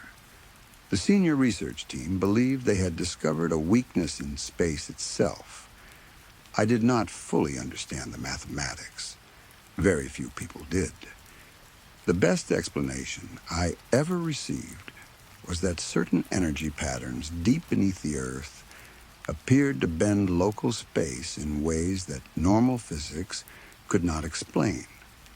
The researchers believed that with enough energy focused into the right point, they could force that weakness open, not drill through rock, not dig deeper into the planet, open somewhere else, a gateway, a door through space. That was the word people used when management was not around, the gateway. For months, we prepared for the first full activation. Everyone expected something dramatic. There were emergency teams standing by. Fire suppression systems had been doubled. The blast doors were closed. Medical units were waiting one level above the excavation chamber. We had radiation monitors, atmospheric sensors, pressure alarms, and enough backup power to keep the facility running for days. We thought that if something went wrong, it would be loud, an explosion, a shockwave, maybe a fire. But when the gateway finally opened, there was no explosion, no bright flash, no earthquake. There was only a sudden drop in atmospheric pressure. Every person in the control room reacted at the same time. Our ears popped. Several people cried out. A cup slid off one of the consoles and shattered on the floor. For a second, it felt like the entire building had inhaled. Then came the smell. That is what I remember most clearly. It did not belong in a sterile underground laboratory. The air suddenly smelled like iron, hot metal, dry dust. There was something else underneath it, too. Something old. The smell reminded me of opening a sealed basement after many years, except mixed with blood and burned stone. The ventilation system started screaming warnings. Technicians checked for leaks. Nothing showed up. Pressure returned to normal after a few seconds, but the smell remained. Then the cameras showed us the gateway. It was not what anybody expected. There was no glowing circle or tunnel of light. It looked more like a section of the air had been removed. A vertical opening stood inside the concrete chamber, slightly taller than a person. Beyond it was darkness, not blackness exactly. There was movement inside, faint red light, smoke, heat distortion. The room became completely silent. Nobody knew what to say. We had spent years trying to create the thing. Now that it existed, everyone seemed afraid to approach it. The first expedition team was assembled within 2 hours. 12 senior researchers volunteered to enter. Their leader was Dr. Eris Thorne. Thorne had been involved with the project almost from the beginning. He was the kind of scientist who never appeared nervous. He spoke quietly, moved slowly, and always seemed slightly disappointed by people who let emotion interfere with work. If anyone was going to be the first person through the gateway, it made sense that it would be him. The 12 researchers wore heavy atmospheric suits. They carried breathing systems, environmental sensors, cameras, biometric monitors, sample containers, and communication equipment. The plan was simple. They would cross the threshold, stay no more than 60 minutes, collect basic data, return. Every movement would be monitored from the control booth. At first, everything seemed normal. Their suit cameras transmitted clearly. Their heart rates were elevated, but within acceptable limits. Dr. Thorne crossed first. The others followed. For several seconds, all 12 video feeds became distorted. Then the pictures returned. What we saw did not make sense. The team was standing on red ground beneath a dark sky. At first, I thought the camera system had malfunctioned. There was no way they could be seeing a sky. The gateway had opened deep underground, thousands of feet beneath the surface. There should have been rock, stone, pressure. Instead, the camera showed an enormous open landscape. Red dunes stretched into the distance. Black smoke rolled above them like storm clouds. There were bright lines moving through the ground. We later realized those were rivers of molten material. The team began taking measurements. Their voices were calm, scientific, professional. For the first 20 minutes, they behaved exactly as they had been trained. Then the equipment began failing. Temperature readings disappeared first, then atmospheric data, then navigation. Communication became weak. The researchers were ordered to return immediately. They did not answer. Their cameras continued transmitting for a few more minutes. Then, one by one, the feeds died. Not at the same time, one after another. First Dr. Keller, then Marcus Venn, then Dr. Lin, then the others. The biometric readings remained for slightly longer. We watched their heart rates climb. Some went dangerously high. Then each signal vanished. There was no indication of death, no final cardiac arrest, no drop in oxygen. The data simply stopped. Every feed was replaced by the same strange static. A low pulse, 3 beats every second, exactly 3 hertz. The sound filled the monitoring booth. Nobody spoke. The team had been gone for 1 hour, then 2, then 3. Emergency personnel waited near the gateway, but management refused to send anyone else through. Nobody wanted to lose another team. Eventually, most of us accepted the obvious. The expedition was gone. Dead, probably, or trapped somewhere beyond our reach. Then the freight elevator behind the monitoring area suddenly activated. That should have been impossible. The expedition team had entered through the gateway chamber below us. They had not used the elevator. Still, we heard the machinery start. The doors open. 3 people stumbled out, only 3. 2 of them were barely responsive. One was Dr. Thorne. The other 2 were researchers from his team, though I will not write their names here. They looked wrong. Not injured exactly. Not in the normal sense. Their suits were burned and torn. The clear faceplates were scratched. Both survivors had their eyes wide open. Neither blinked. Medical staff rushed toward them. They did not react. One doctor asked them simple questions: name, date, location. No response. They allowed themselves to be moved, but only because they seemed incapable of resisting. They were completely catatonic. Dr. Thorne was different. He could move. He could speak. But he refused to look at anyone. He sat in an isolation chair with both hands held in front of him. His gloves had been removed. His skin was stained with coarse red sand. The grains were dark, almost rust-colored. I remember one technician collecting a sample and immediately complaining about the smell. Copper. Ozone. Something burned. Thorne would not drink the water they offered him. He stared at the glass as if he did not recognize it. Then he looked at his hands again. By then, the senior staff were panicking. Calls were being made to corporate headquarters. Government observers had already been notified. The communications department was sealing the building.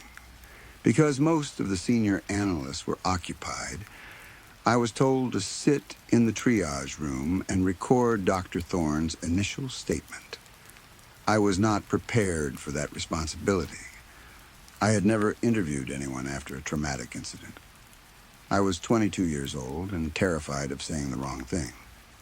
But I was told to switch on the recorder and let him speak. So I did. What follows is what Dr. Thorne told me. I remember his exact first words because I listened to that recording so many times afterward that they became impossible to forget. "We expected a void," he whispered. His voice sounded rough and dry. He did not look at me. He stared at the floor. We thought breaking the spatial barrier would put us in a vacuum. Maybe a pocket universe. Maybe some kind of cold matter environment. He paused. Then he shook his head. It wasn't empty. I asked him what he had seen. For several seconds, he said nothing. Then he continued. It looked like the inside of our world. He swallowed. But wrong. He said the landscape seemed to stretch for hundreds of miles. There was no ceiling, at least none they could see. Above them was something like a sky, except it was made of thick black smoke constantly folding over itself. The entire place glowed red. not brightly. More like the dull light of burning coals. The heat reached them immediately. Their suits were built for extreme environments, but Thorne said the heat did not behave normally. It wasn't just temperature. He told me it had weight. He described the air pressing against them. Every breath felt difficult, even with the suit systems working. The ground beneath their boots was not stone. It was sand, dark red sand, deep, loose. Every step sank into it. Thorne said the color reminded him of dried blood ground into powder. Great rivers of white-hot material cut through the dunes. At first, they assumed it was magma. But the movement was strange. The rivers seemed to pulse, expand, contract, almost like arteries. That was when Thorne first noticed the sound. A low rhythmic vibration beneath everything. A deep thudding noise. Slow, heavy, regular. He compared it to an enormous machine operating somewhere beneath the surface, or a heartbeat. The expedition moved roughly 50 meters away from the gateway. Then their equipment began to fail. Screens flickered. Sensors gave impossible readings. One researcher reported that the pixels on his display were physically changing shape. Then the screen melted. Not from outside heat. The material itself softened and ran down the front of the device. Other electronics followed. Cameras, navigation tools, communications, all useless. That was when they saw the creatures. Thorne stopped speaking for nearly a minute at that point. His hands started shaking. I almost turned off the recorder. Then he continued. They weren't ghosts, he said. They weren't shadows. His breathing became faster. They were physical. The creatures were enormous, bipedal, reptilian. Their bodies were thick with dark red scales, similar to the skin of crocodiles. They walked upright, though their legs bent differently from ours. Heavy horns curved backward from their skulls. Their mouths were long and filled with sharp teeth.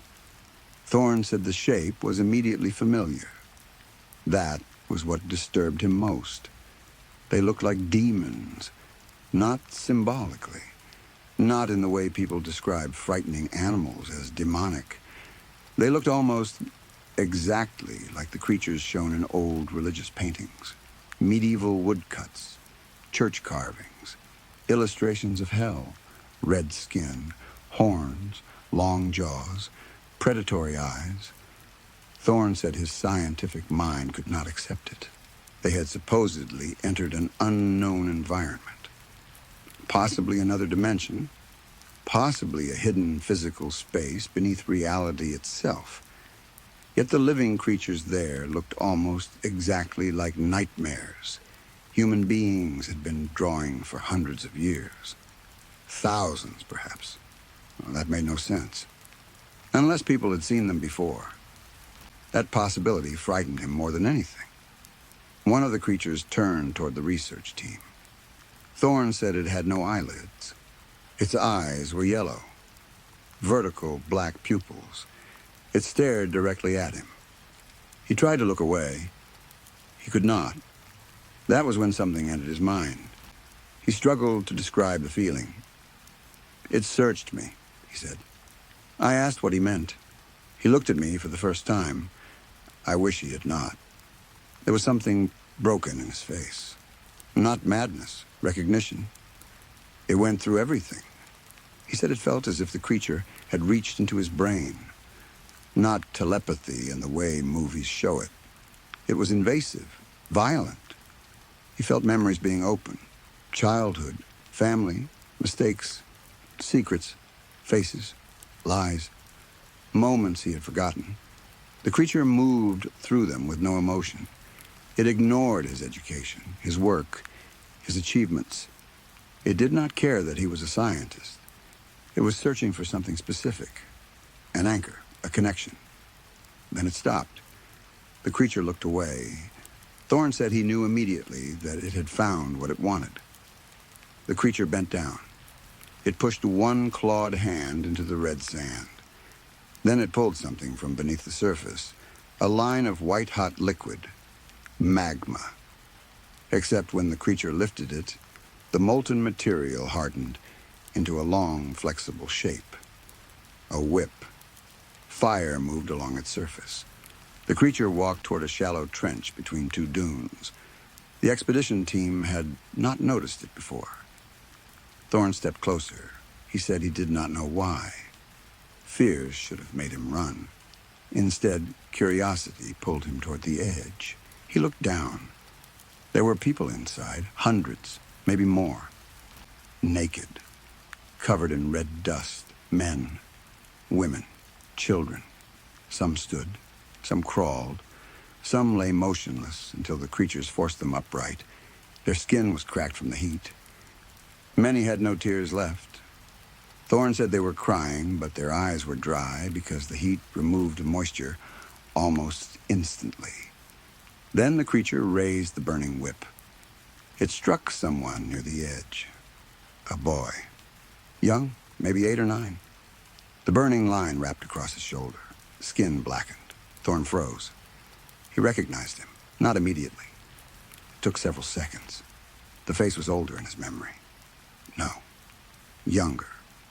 The memory itself was old. The boy's name was Toby Vance. Thorne had gone to elementary school with him, 3rd grade. Toby had sat 2 rows ahead, quiet, thin, hardly noticeable. Thorne had not thought about him for nearly 30 years. He barely remembered his voice. He only remembered that Toby disappeared from school one year. Moved away, everyone assumed. That was it. A meaningless childhood memory. Until now. Toby looked up from the trench, straight at Dr. Thorne. Thorne said the boy did not scream. He did not ask for help. He simply looked at him. Then something passed between them. Understanding. Not words. Knowledge. Thorne suddenly knew 3 things. Toby knew who he was. Toby knew why he was in the trench. And Toby believed Thorne belonged there too. Dr. Thorne started crying while telling me that part. Quiet tears. He did not wipe them away. The creature found him inside me, he whispered. I did not understand. He explained. The demon, if that was what it was, had searched through his memories deliberately. It had found one human connection buried deep inside his past. Someone Thorne had almost forgotten. Then it showed him that person's suffering. Why? To prove something. Thorne believed it was not torture for pleasure. It was communication, a demonstration. The creatures wanted the researchers to understand that the place had structure, rules, purpose. It was not a random ecosystem. It was designed, organized, an architecture. Those were his words. The architecture we broke into. Then he ran. He said he did not think. He did not give an order. He did not warn the team. He simply turned and ran toward the gateway. 7 or 8 researchers were still standing behind him.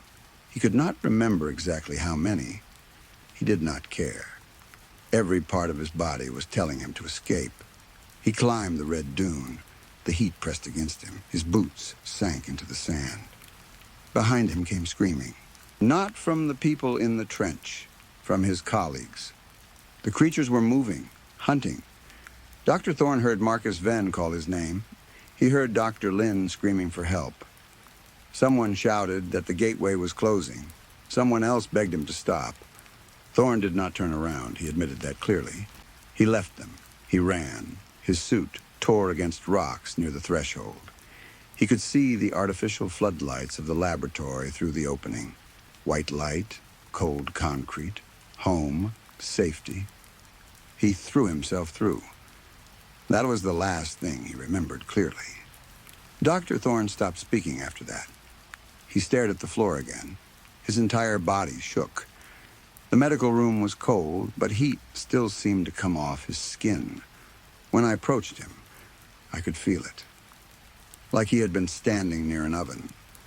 The red sand remained beneath his fingernails.